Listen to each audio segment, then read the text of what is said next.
Não é todos os ovos num cesto só, mas talvez sim, e cuidar muito bem desses cestos. Você pega o seu cesto, agarra, leva aqui com você, do que ter vários cestos esparramando seus ovos, né? Então, essa questão de concentração. Até o Warren Buffett fala: quem diversifica é que não sabe o que fazer, não sabe o que faz. Não sei o que fazer, começa a diversificar, né? Não tem convicção. Não adianta você ter 40 empresas, 50, 70, né, o índice, você não vai conhecer bem. Talvez uma ou outra, mas você não tem como ter muita convicção, conhecimento, com 50 empresas. 3 anos à frente apenas. Não adianta olhar 10 anos, 15 anos, 20 anos. Qual que é a taxa de juros daqui a 10 anos, né? Ninguém sabe. Primeira coisa é agnóstico em benchmark. O que significa isso? Nós não olhamos a composição dos índices ao construir a carteira. Não tem nem ideia o que tem, que não tem. De repente a gente vai dar uma olhada, o que aconteceu, como é que tá, mas a gente não olha o benchmark.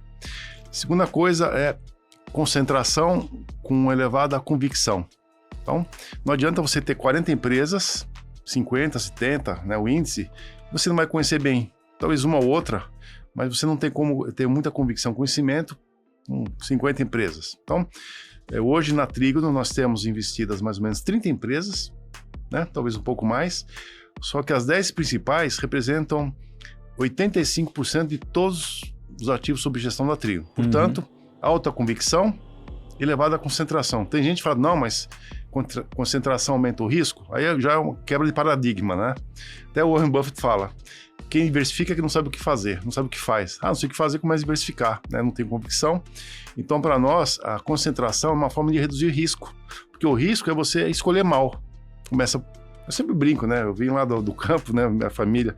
Sim, você tem 1000 cabeças de gado no campo, né? Então tem raio, tem cobra, tem buraco, tem ladrão, pular cerca. Se você tiver 30 vacas holandesas lá perto de você e cuidar bem, a chance de você perder uma vaca é muito menor do que você ter 1000 cabeças de gado espalhadas, né, na sua fazenda. Então, mesma coisa com ações. Cuidar bem, né? Não é todos os ovos num cesto só, mas talvez sim, e cuidar muito bem desses cestos. Você pega o seu cesto, agarra, leva aqui com você, do que ter vários cestos esparramando seus ovos, né? Então, essa questão de concentração. Então, outra coisa, né? Bom, para você ter 10 empresas e a gente não olha aspectos macroeconômicos. Então, eu vou dizer que talvez 80% do mercado, né, quando você constitui as suas alocações, os países, é o famoso top-down. Então, você começa, qual que é a taxa de juros, qual que é o crescimento do PIB, né, e outros fatores, né, juros. Então, você começa de cima para baixo, da economia, até que já os juros vai cair, então o setor de construção, de varejo, vai se beneficiar, né? Então, o dólar vai subir, então vou pegar exportador. China vai bombar, pega commodities. Então, é assim que o mercado usa. Nós usamos o famoso bottom-up. O que é? De baixo para cima. O que é de baixo? É o resultado da empresa, né? Você parte do lucro da empresa, do resultado, né? Não é o lucro, mas todo o resultado, e vai olhando para cima até chegar no macro. Logicamente, você olha macro, eu olho, não dá para ignorar o que vai acontecer com China, com dólar, com Fed, com taxa de juros. Só que, a princípio, a gente quer olhar as empresas, né? São vários estudos que ninguém tem nenhuma vantagem em relação ao macro. Nenhum economista sabe mais do que o outro, as informações estão super disseminadas, né? Então não existe nenhuma vantagem competitiva porque você tem informação superior ao macro do que o mercado. Agora as empresas sim, né? Logicamente, quando nós olhamos Petrobras, o Itaú, o Vale, o mundo inteiro está olhando, né? Não é o Werner da Trígono está vendo alguma coisa que ninguém viu, né? Então, na realidade, aí você entra na questão de small caps. Quanto menos pessoas estiverem avaliando uma empresa, né, um negócio qualquer, uma residência, um ativo que seja, a chance de você descobrir algo mal precificado é maior. Quanto mais pessoas... Vai vender uma Ferrari aqui em São Paulo, né? Quantas pessoas vão olhar a sua Ferrari aqui? Um monte de gente. Na tua loja, em várias lojas, cara, agora vai vender uma Ferrari lá em Botucatu. Talvez só tenha a tua. E o cara quer comprar a Ferrari lá em Botucatu. Então você provavelmente vai conseguir vender num preço melhor, né? Onde você não tem tanta oferta, tanta olhada. É uma questão de mercado. Então aí a gente começa a entrar na questão, né, diferencial da Trígono, que é justamente focar nas small caps. Não porque nós adoramos small caps, né? Não é questão de gostar ou não gostar. É questão de você ter uma quantidade de empresas que hoje na Bovespa são mais ou menos 330 empresas que são negociadas com certa regularidade, dos quais 75%, né, 3/4 são small caps. O que são small caps? Definição nossa, Salomão, não é nenhuma verdade aqui. São empresas que nós definimos com valor abaixo de 10 bilhões. Né? Dá um exemplo aqui. Russell 2000 é o índice de small caps mais tradicional nos Estados Unidos, onde a maior empresa do Russell tem um valor de mercado de 350 milhões de dólares. Apenas. Para nós, nem microcap. Ela estaria uma microcap pequena. Para nós, microcap é abaixo de 3 bi. 350 milhões de dólares não é nem 2 bi. E tem 2.000 empresas nos Estados Unidos abaixo de 2 bi, imagina, no nosso real aqui. Então, aí que você vai encontrar as oportunidades. As corretoras não se interessam, porque não tem tanta liquidez, não tem, digamos, oportunidades de fazer negócios com a empresa, de emissão de eurobonds, fusões e aquisições. Então, as corretoras miram, né, olham aquilo onde o banco de investimento, né, o conglomerado financeiro, tem outros interesses. Né? Eu falo isso aqui de cátedra porque eu trabalhei 4 anos em sell-side, 3 anos em renda variável e 1 ano fazendo bonds lá fora. Então, logicamente, a corretora, ela atende outros objetivos daquele grupo do que simplesmente ganhar corretagem. Você não paga analista com corretagem, né? Então, assim, não se interessam por essas empresas. É aí que você vai garimpar. Logicamente, tem vários portais de investimentos, as corretoras, não é corretoras que fazem análises menores, né? Mas o público também que investe não é esse público grande, são as pessoas físicas e não os grandes investidores. Então, isso aí você vai direcionando, né? Então, eu já falei um monte de coisa. Outra coisa importante.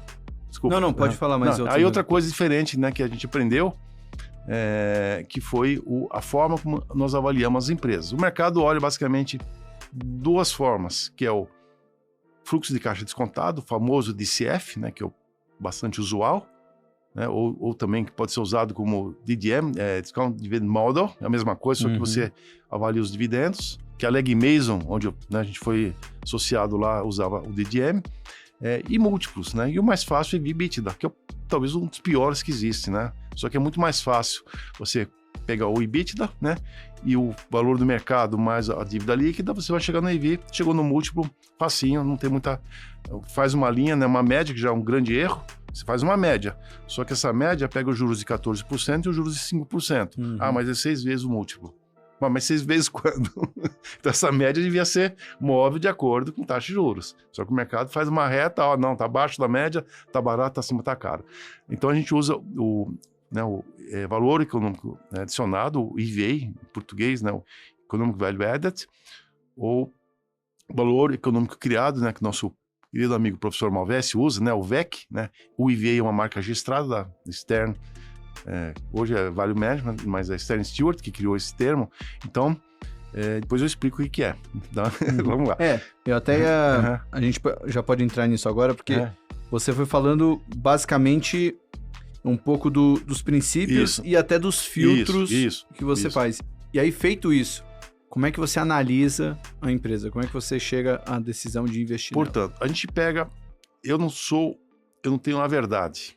O EVA, ele é uma boa ferramenta, mas não é a única. Então, nós atribuímos um peso ao EVA, que é um diferencial nosso. Nós atribuímos um peso ao EV/EBITDA, que o mercado olha. Atribuímos um peso também ao PL, que é muito fácil de fazer. Lá fora se usa muito o PL, o PI, né? Que é o valor de mercado devido pelo lucro. E também o DCF.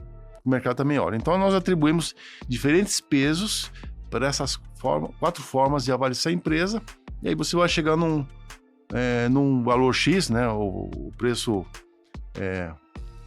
alvo, só que não termina aqui, né? O mercado basicamente usa o método e termina aí. Aí nós incorporamos um outro fator, que é o ASG ou ESG, né? Aí que nós não concordamos com, para nós devia ser GSI, que é primeiro a governança, segundo as questões sociais e a questão ambiental, né, que vem também, mas quem define o S e o E é o G, a governança, são acionistas, né? E por que o S na frente? Porque é importante, é o homem, é a sociedade, somos nós. A natureza está ao nosso serviço, e não o nosso serviço à natureza. Se não tivesse o homem, se Deus não tivesse colocado o homem aqui no planeta, né, deixava a natureza e os animais. Então, assim, a gente coloca o homem, a sociedade na frente, e, logicamente, respeitando o meio ambiente, né, a natureza, que está a serviço do homem e não o contrário. Por isso GSE. E de acordo com a nossa metodologia, temos uma metodologia que ela é qualitativa e quantitativa. Então a gente olha as questões numéricas, né, e as questões também de avaliação aí subjetiva, né, a qualidade da gestão, da governança, etc. Vamos dar um peso, né, digamos um rating, um score, que pode ser neutro. Essa empresa nem para cima nem para baixo, né? Ela é neutra. Ela pode ser mais 5%, mais 10%, ou menos 5%, ou menos 10%, dependendo do C-score. Aquele preço que eu cheguei em R$30, preço da ação. Aí eu vou colocar, vai ser 30, vai ser 33 ou 27, né? Mais 5, menos 5. Então, assim que a gente chega no valor-alvo. Aí eu vou olhar, cheguei no preço 28. Quanto está a ação? Está 20. Opa, tem 40% de potencial. Será que vai chegar no 28? Talvez nunca chega, né? Então tem que dar um desconto ainda. Então não é 28, é 25. Né? E ainda sobra aí uns 10% assim, para me chegar no preço-alvo, no preço final, mas assim dá um desconto em relação ao que seria o preço justo. Então, basicamente, é assim que a gente modela. 3 anos à frente apenas. Não adianta olhar 10 anos, 15 anos, 20 anos. Qual que é a taxa de juros daqui a 10 anos? Né? Ninguém sabe. Né? Então, se você errar na taxa de desconto, né, aí a diferença é muito grande. Taxa de crescimento, essa empresa vai crescer 5%, 7%, 3% na perpetuidade. Se você estiver numa recessão, ambiente de pouco crescimento, você vai ser mais, digamos, conservador. Quando o mercado está bombando, está todo mundo otimista, crescendo, vai crescer um monte. Então, depende do momento. Então, a gente usa só 3 anos à frente. Eu sei que o mercado gosta de há muitos anos, mas para nós perde a visibilidade. Então, chegamos aí. Depois eu explico de novo, vou voltar lá no que é o EVA, tá? Então, chegamos a um preço. Aí a gente olha dividendos, outro fator importante. Por quê? Porque 2/3, né, do ganho de um investimento em renda variável, em ações, ele vem dos dividendos e não de capital. Não é a apreciação da ação, não é a valorização das ações. É a valorização combinada com os dividendos. Nós fizemos um estudo na Trígono, pegamos as 25 empresas que mais se valorizaram nos últimos 25 anos, mais ou menos esse é o número. Nas small caps, 80% do ganho veio dos dividendos e 20% só veio da apreciação das empresas. E nas empresas grandes, aí tem Ambev, tem Itaú, Vale, Petrobras, etc., é mais ou menos 70%. Né? E também é importante. Mas por que aqui é 70 e ali é 80? Será que as grandes empresas pagam mais dividendos do que as... Não, o contrário? Não é verdade. O que acontece é que as pequenas empresas, small caps, no Brasil são negociadas com múltiplos menores, PL de 10. Se pagar 25% de dividendos X. Se eu negocio a PL 14 vezes, os mesmos 25%, né, do lucro que é distribuído, o dividendos é menor. Então, assim, quanto maior o PL, menor o dividendos. Né? A única exceção é que nós descobrimos que destrói todos os paradigmas, as teses, é a VEG. A VEG, ela consegue crescer e cresce bem, né? Paga menos dividendos, talvez a que pagou menos dividendos de todas essas, só que ela tem uma questão que aí rebenta com tudo, não tem dívida. Como é que a empresa que cresce com caixa líquido faz aquisições e se valoriza tanto, né? Então a VEG destrói todas as teses. VEG ela é a exceção que confirma a regra, talvez. VEG tá caro, VEG tá caro, VEG tá caro. Agora tem muitas sites, corretoras que já não recomendam a VEG. No passado, ninguém recomendava a VEG. E a VEG tá aí. As 10 maiores fortunas do Brasil hoje são os herdeiros da VEG, tá?